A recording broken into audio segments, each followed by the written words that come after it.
ఈరోజు శ్రీ అచలానంద ఆశ్రమంలో మా కార్యకర్తలు పూళ్ళ చెన్నపల్లి నుంచి వచ్చారు.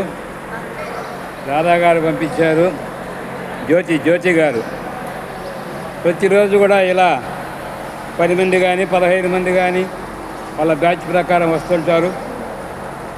ఇలాంటి సేవకులు దాదాపు 800 మంది మన ఆశ్రమంలో పనిచేస్తుంటారు.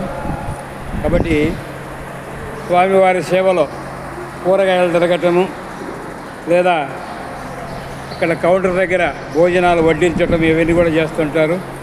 మీరు కూడా స్వామివారి సేవలో ఎవరైనా కానీ పాల్గొనాలనుకుంటే మీరు కూడా సభ్యులుగా చేరవచ్చు. ఓం ప్రశాంతి అచలానందాశ్రమం, తోట్లపల్లి, గోవిందమాంబ ప్రసాదశాలలో కార్యకర్తల యొక్క సేవా దళం.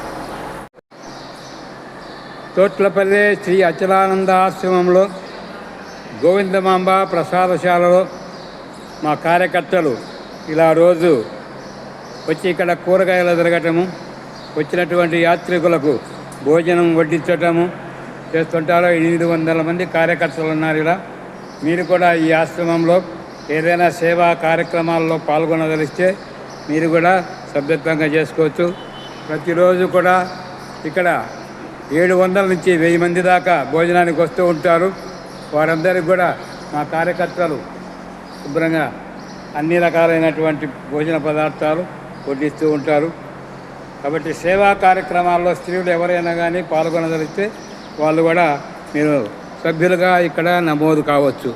అచలానందాశ్రమం, తోట్లపల్లి, గోవిందమాంబ ప్రసాదశాల. ఓకే.